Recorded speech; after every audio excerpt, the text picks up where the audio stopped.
এখন বর্ষার সময় বাজারে প্রচুর পরিমাণে ইলিশ পাওয়া যায়। তবে ইলিশের আপনারা সবথেকে জনপ্রিয় যে পদগুলো খান, সর্ষে ইলিশ বা ভাপা ইলিশ, তার থেকে কিন্তু এই রান্নাটা কোনো অংশে কম যায় না। নমস্কার বন্ধুরা, রসনালয়ে আপনাদের অনেক স্বাগত। আজ আমি আপনাদের সঙ্গে শেয়ার করব ইলিশ মাছের জিরে মরিচের ঝোল রেসিপি। এবার তার জন্য আমি এখানে দুটো ছোট সাইজের ইলিশের 6টা পিস নিয়েছি। মাছগুলো খুব বেশি বড় নয়, ছোট। আপনারা কিন্তু ছোট বড় যে কোনো মাছ দিয়েই এই রান্নাটা করতে পারেন। আমি এখানে 6টা টুকরো নিয়েছি, তবে মাছটা ছোট হলেও একদম টাটকা আর খুব ভালো টেস্টও ছিল। মাছগুলোই প্রথমে আমি ভালো করে ধুয়ে লবণ হলুদ মাখিয়ে কিছুক্ষণ রেখে দেব। মিনিট 10-15 বা আধ ঘন্টা রাখলেই যথেষ্ট। এবার তার সঙ্গে আমি যে সবজিগুলো দেব সেগুলো নিয়েছি। মাছ যেহেতু অল্প, সবজি খুব বেশি দেব না। এখানে আমি একটা আলু, দুটো গাঁটি কচু আর একটা বেগুন নিয়েছি। এই 3টে সবজি কিন্তু ইলিশ মাছের সঙ্গে খুবই ভালো যায় আর এত ভালো টেস্ট হয় এই ঝোলটার। আপনারা যদি কখনো খেয়ে থাকেন তাহলে বুঝতে পারবেন যে এইটা কিন্তু ইলিশ মাছের কোনো রান্নার থেকে কোনো অংশে কম যায় না। প্রথমে আমি আলুটাকে ভালো করে খোসা ছুলে নিলাম, তারপরে কচু আর বেগুনগুলো খুব ভালো করে কেটে নেব। কচুরও খোসাটাকে এইভাবে তুলে নেব। কচু আর বেগুন এগুলো যেন ইলিশ মাছের সঙ্গে একেবারে পরিপূরক। এত ভালো টেস্ট হয় এগুলো দিয়ে ইলিশ মাছ রান্না করলে। আপনারা যদি রান্না করে খেয়ে থাকেন তো জানবেন, আর যদি না খেয়ে থাকেন তবে অবশ্যই আজকের পর এই ভিডিওটা দেখে কিন্তু একবার অবশ্যই ট্রাই করবেন। বেগুনটা ছোট নিয়েছি আর কত সুন্দর দেখুন, বেগুনটাকে 4 ফালি করে কেটে নিয়েছি।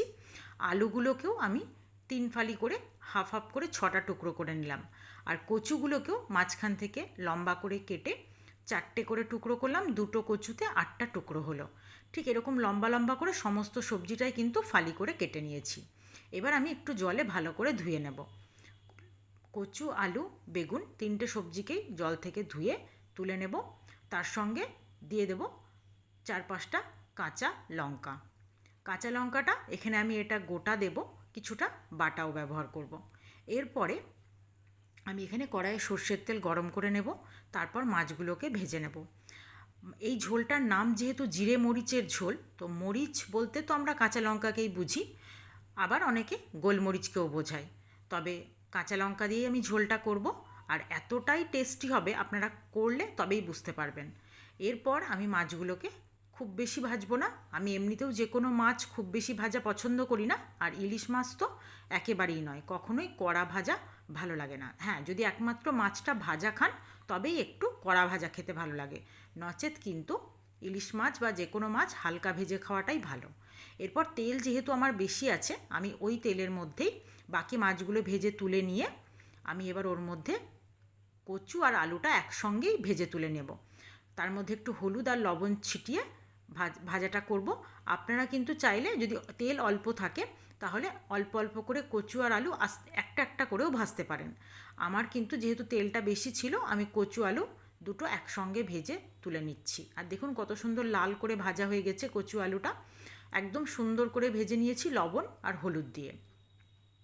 এবার ওই তেলের মধ্যেই আমি বেগুনটাও ভেজে তুলে নেব। বেগুনটা দিয়ে দেব। বেগুনের মধ্যে কিন্তু আর আলাদা করে আমি হলুদ দেব না। হলুদ যেহেতু তেলের মধ্যেই আছে, বেগুন অলরেডি হলুদ হয়ে গেছে আর আমার কিন্তু তেলটা অনেকটা পরিমাণেই এখনও আছে। তবে আমি এখান থেকে একটু তেল কমিয়ে নেব। অতটা তেল দরকার নেই, যতটা আমার প্রয়োজন ততটা নিয়ে নিয়েছি। আর ইলিশ মাছ ভাজার তেল তো ভাতের সঙ্গে খেতে খুবই ভালো লাগে। একটু তুলে রাখলাম।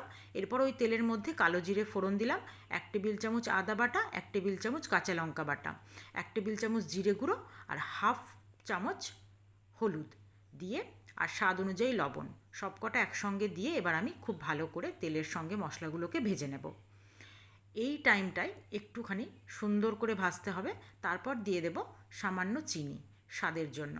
এবার খুব ভালো করে আবারও মশলার সঙ্গে মিশিয়ে নিয়ে এখানে আমি সামান্য একটু জল ব্যবহার করব মশলাটা কষানোর জন্য। মশলাটাকে ভালো করে কষিয়ে নেব।